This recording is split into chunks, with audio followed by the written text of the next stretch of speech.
For many people, entrepreneurship starts with an idea, but turning that idea into a real business takes structure, discipline, and the right people around you. Our guest today knows that journey from both sides. After more than 25 years in senior leadership roles at companies like Fiserv, Bill Little stepped into the unpredictable world of small business, where suddenly everything from strategy to payroll becomes your responsibility.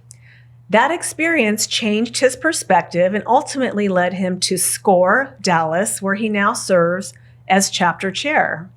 Through mentorship and guidance, he's helping entrepreneurs move beyond ideas and build businesses that are actually designed to succeed.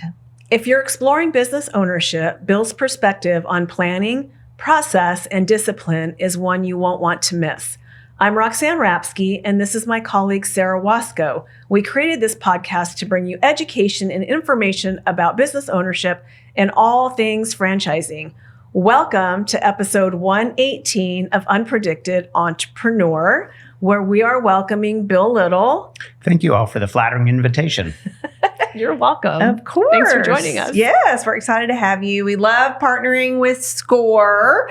They, as we said in the intro, provide mentoring services to current business owners and prospective business owners, and you have a wealth of knowledge to share with us. So thank you for coming today. Absolutely. To give you a frame of reference, in Dallas, we deal with about 9,000 entrepreneurs on an annual basis, about 6,000 through mentoring appointments with our about 100 experts in various fields, and another 3,000 people through our educational workshops offered through local libraries and other programs like that. So we think we're doing our best to help boost the entrepreneurial spirit of North Texas.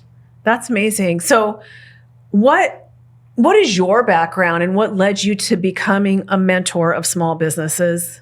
So I'm not really the typical SCORE client. I started out with a big company. I had a choice when I came out of school to work for a restaurant or I could work for a bank. And I took less money to work for a bank. But I at least figured I would see nights and weekends occasionally, unlike the restaurant business. Yeah. The bank had a couple thousand employees. I was in California for a couple of years before I relocated to Texas. Took a relocation again to Iowa. Left that organization, moved to Ohio, which, believe it or not, is actually warmer than Iowa during the winter by 5 degrees. We looked it up before we had the opportunity to move. And I joined a company called Check Free at the time with about 4,300 employees. Wow. Through some acquisitions, we ended up at about 43,000 employees before I left several years ago. And a quick story to show you how the entrepreneurial bug got me. When I'd left and had some time available, a friend of mine asked, can I run her organization while she was going through some personal difficulties? So for 9 months, I ran a small business. And in the big company world, things are just taken care of. Payroll happened every 2 weeks. I'm sure it was somebody's job, but it wasn't mine, and checks never bounced. Well, she called my first week in the small company and said, we can't make payroll on Friday. We haven't been paid by a large customer. I was like, well, what do you mean? Let's deal with this problem. And you have two choices when you can't make payroll. You can tell your employees they're not getting paid either, or you can get on the phone and work the accounts receivable queue and collect the money from the government entity that owed us. And my pitch to them was, if you want to support small business, if you want to support women-owned businesses or minority-owned businesses, they're not the same as large companies in terms of cash flow. That experience of, by the way, we made payroll, of working in a small business led me to SCORE. I started as a mentor, and after a couple of months, had the opportunity to be the co-chair of the local chapter. We call it Dallas, although I have mentors all the way out in Amarillo and Lubbock, and all the way east as far as Texarkana. So it's a big chapter as far as SCORE is concerned, but that really led me to help and have a passion for small entrepreneurs. So I teach some business plans for small entities. I do some mentorings for small entities. And I've really caught the bug, even if I'm a little bit late to the party.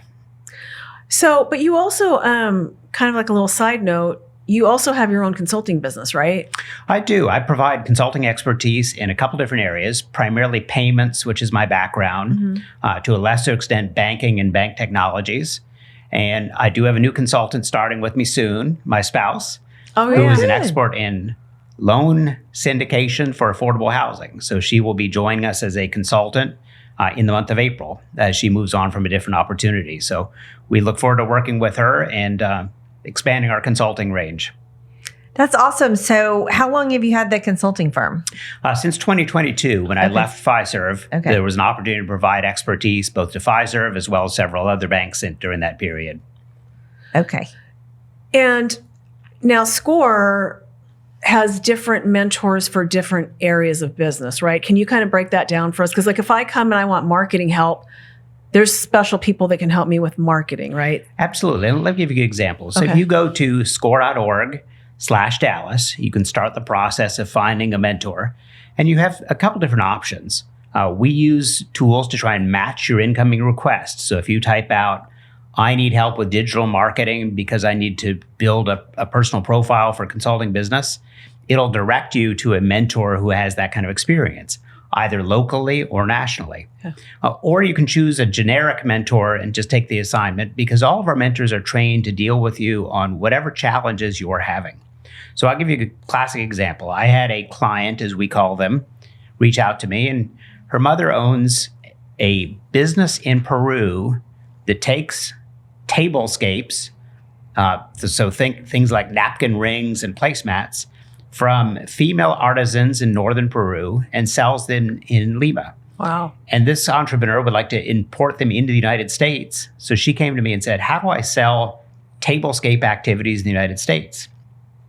Our initial conversation was about the business model, things like paperwork, things like insurance. But ultimately, I brought in another mentor who owns a home design store for the last 25 years in North Carolina. And he was able to explain to her how you sell in the United States tablescape items like that. So we can find the person that can deal with a particular problem you have, but all of our mentors are trained to be generic as possible for those initial sessions. And you would be dazzled by some of the mentors we get. One of our mentors has 35 years in retail. Another one is in his, let's just say, upper years, in case he listens to the podcast. But Stan is an expert in digital marketing because he started an organization 12 years ago to print corporate rewards. Think backpacks, cups, coasters, anything else that you want to have. And he needed to advertise it online. So he became an expert at what we would call initially SEO, search engine optimization. And increasingly, it's AI engine optimization. So don't assume that the mentor's background is going to be one that immediately fits your problems. But if that's the issue we have, we can certainly match the client to that. I have to say, I find that very interesting because I've met Stan in person several times, and you don't usually associate somebody with that kind of knowledge of digital marketing and AI to be somebody that's older or more mature. You think it's all the younger people that have that expertise, but that's not the case. I'm not. It'll be a challenge if he listens to the podcast, but yes, he will know what we are talking about. Stan is a classic example of somebody that got the entrepreneurial bug. He started out importing cooking oils into the Caribbean, of all things, and ended up as a digital marketing expert. He's been with SCORE as a leading mentor for more than 5 years. And clients give me dazzling reports on his ability to explain problems with him. So if I have a client who needs anything around search engine optimization, I bring him in, and I'm telling you, every time, within 5 minutes, I'm learning far more than I ever knew in my entire life about search engine optimization. It's wild. Yeah. So he is a terrific person, and he's a great example of the type of quality of mentor we have here in the Dallas area. And a lot of people think mentors are retired guy who might have seen it 20 years ago. That's no longer the case with us. About a third of our mentors are still working. So I'll give you a couple examples. We have a mentor who's a software developer with Amazon Web Services who can help show you the path and how to build artificial intelligence tools. We have mentors who work for TJ Maxx for 35 years in the retail space. We have, and you won't believe this one, but in Lubbock, we have a mentor who has a degree in agricultural economics and is an expert on setting up calf and cow operations for ranchers. So that diversity of experience really helps entrepreneurs across all of North Texas. From AI to ranching. There you go. I love the variety and how you guys have somebody that seems to be an expert in almost everything. Now, what does it cost to use a SCORE mentor? This is a great example of where your tax dollars benefit you. SCORE is funded substantially by the U.S. Small Business Administration. It has been for more than 60 years. Originally, it stood for Service Corps of Retired Executives, but we just go by SCORE at this point because retired is no longer what we are. The service is entirely free to you as the client. For some of the workshops, we may charge a nominal fee to provide some education, but most of them in the Dallas area are free. For instance, at the Plano Public Library, the Carrollton Library, the Garland Library, and the McKinney Library all offer free classes, usually once or twice a month, from SCORE volunteers or SCORE friends and partners like FranNet. Which, Awesome. I mean, it's free. So Free.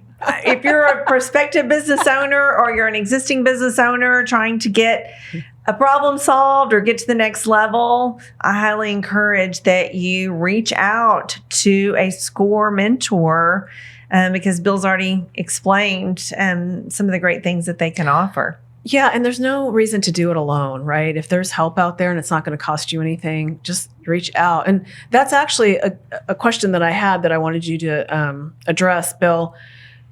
Is there a special time when someone should reach out of like where they're at in business before they start?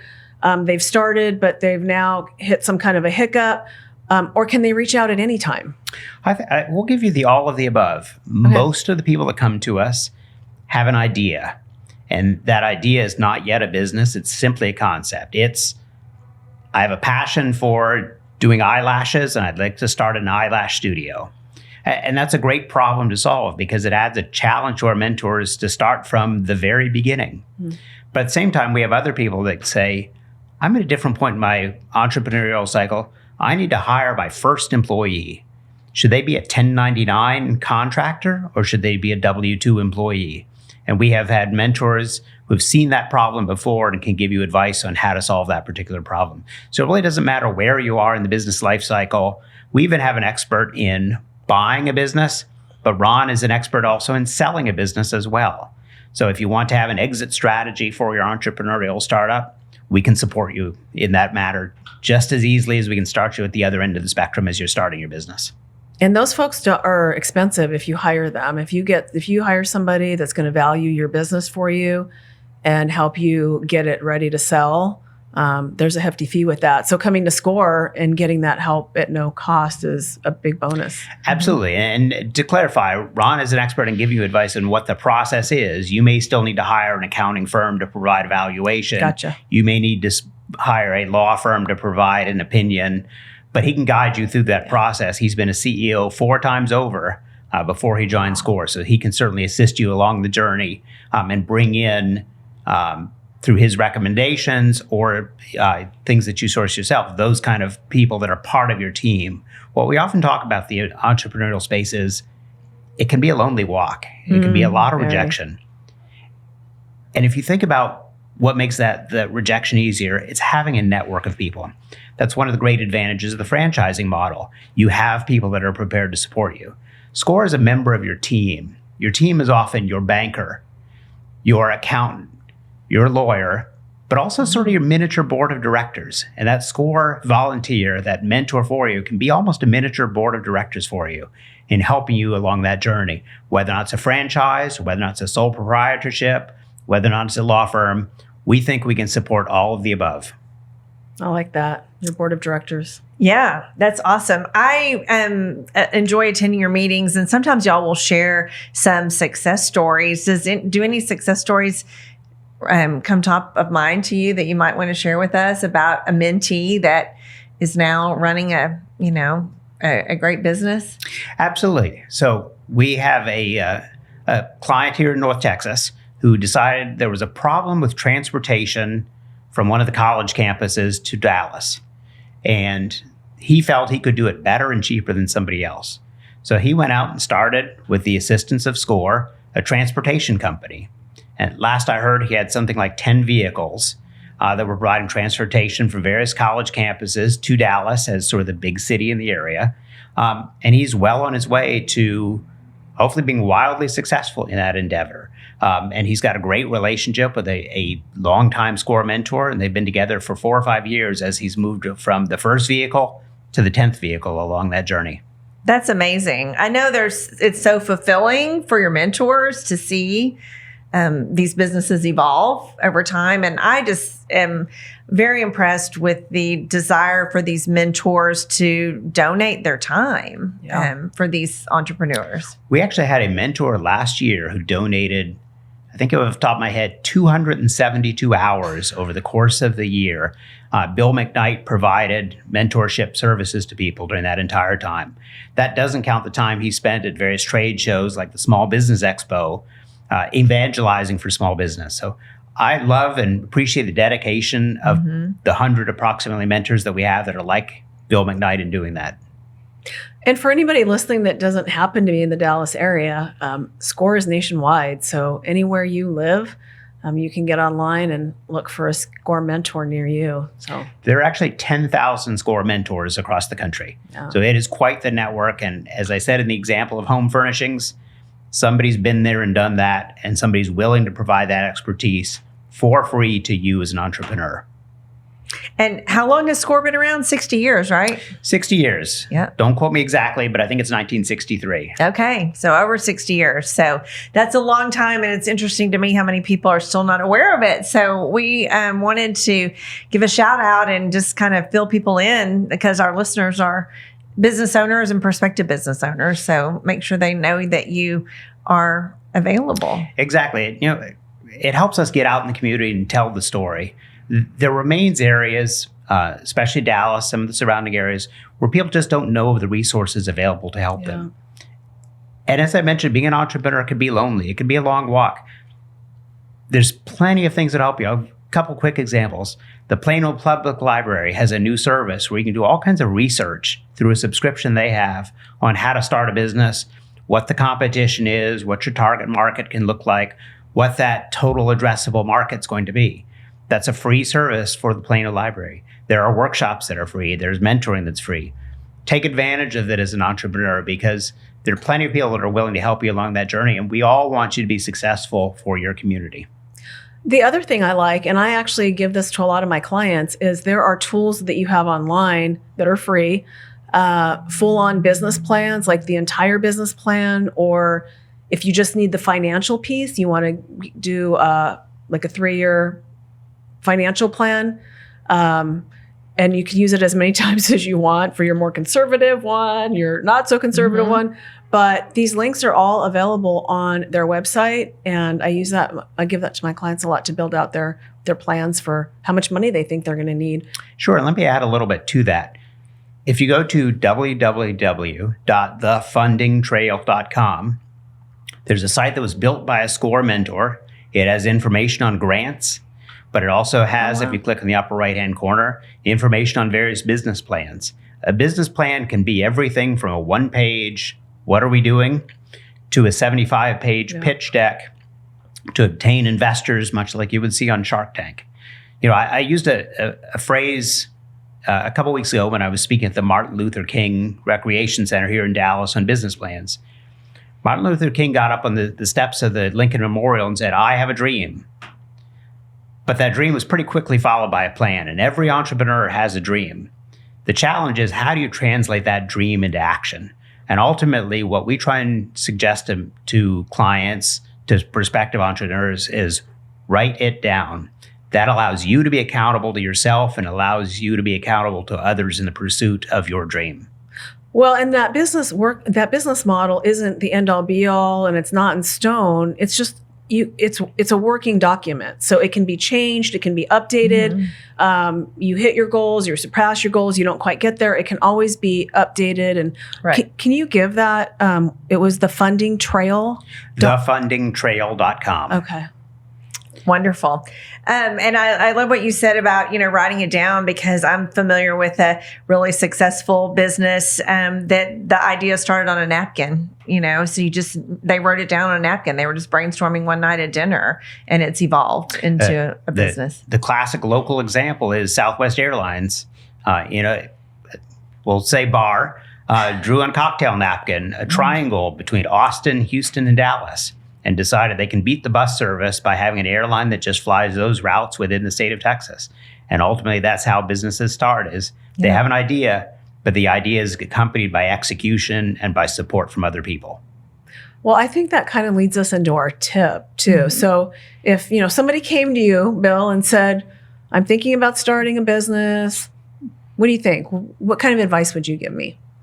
My tip, I'm going to give you a little bit of a riff on the title of your podcast, The Unpredictable Entrepreneur. But what I'm going to suggest to you in terms of tip is the outcome is always unpredictable, but the process should not be. Mm-hmm. So being an entrepreneur requires discipline, requires attention to detail, requires knowing your numbers. But the unpredictable part comes from knowing when to pivot. If an idea is not working as a small business, don't hesitate to adjust. In the big business world, we have business plans as well, and they're often updated every quarter.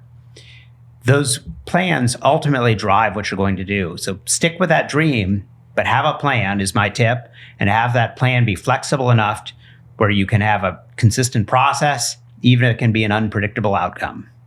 I love it. Yeah, really good tip. I think the accountability piece is huge. It is. And being flexible is huge, because a lot of people kind of get something in their head and it's got to be that way. And if it doesn't work out, then, they don't know what to do. And so I appreciate that. We often tell our clients, try your first sale first. Don't even think of your entire offer. Go make a pitch. See what happens, because nothing beats that feedback.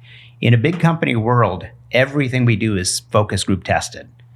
You can do the same thing in a small group and a small company by testing things. Sometimes a test is saying to Roxanne, I have an idea, what do you think? Sometimes that test is trying a sale and listening to the feedback from somebody. But don't get so wedded to your ideas that you're going to go down with the ship. Be prepared to switch ships or switch horses or whatever analogy you want to come up with during the process to have success, because often business doesn't necessarily have the structure that we as human beings want. And that's one advantage of something like a franchise model, where the franchisor is often bringing and assisting you with a level of structure in that workplace. They're going to have processes, procedures, people management that are going to make your life easier. There's multiple ways to end up with a success in this world. You have to decide ultimately what your dream is and what steps you're willing to do to help make that dream happen. Well, I'm glad you brought up the franchise too, because some people worry that a franchise is going to be too structured or stuck in their ways. But we are finding a lot of franchisors improving, always improving. We learn when we have our semi-annual conventions about changes they're making, maybe in technology. And I'm sure at the next one that we're going to be hearing a lot about AI and how they're implementing that into their programs. So that's a nice benefit for business owners to not have to figure that out themselves. And one thing as a prospective franchisee that's important is to learn from a brand, are they flexible and are they always evolving versus are they kind of stuck in their ways? And a good example of that is, one of your prior guests recently has a franchise to provide assistance to families that want to place someone in a senior living facility. Mm-hmm. And one thing she really stressed was understand the culture of the franchisor. She spent several months learning who she wanted to be in business with and the partnership with them to understand how she can be as successful as possible. So don't assume that franchising is a one-size-fits-all model. FranNet has more than 100, I think, last I saw. Yes. Mm-hmm. Different franchises available. They may meet all of your needs. They may meet none of your needs, but start down the process. But culture matters in terms of who you're going to be in business with. It so much, 100%. Thank you for watching the podcast, by the way. Yes, thank you for watching that. And we do try to instill that because not all franchises are created equal. Culture is so important because you're going to be signing an agreement for generally 10 years. And you want to make sure that you're with people that you're comfortable with and that you trust and that you'll enjoy working with. So, Bill, thank you so much for joining us today. We greatly appreciate you taking time out of your busy schedule. Tell everybody again, if they would like to utilize and work with a SCORE mentor, how would they go about finding one that can help them with what they need? Absolutely. This has been a lot of fun. But the way you can find a SCORE mentor is go to www.score.org/Dallas and you can walk through the process of answering some basic questions about where your business is and how we can provide some assistance to you. Within 48 hours, a qualified mentor will contact you to offer that success. Usually our consultations are via video conference, but if you prefer audio, if you prefer in person, we make sure that we can handle that as well. So just start at score.org/Dallas to get the process started. Excellent. Perfect. Well, thank you so much for joining us today. If you're interested in learning more about franchising or would like to connect with us, please click on the links in the description below. And I hope you have a great day. Bye. Bye.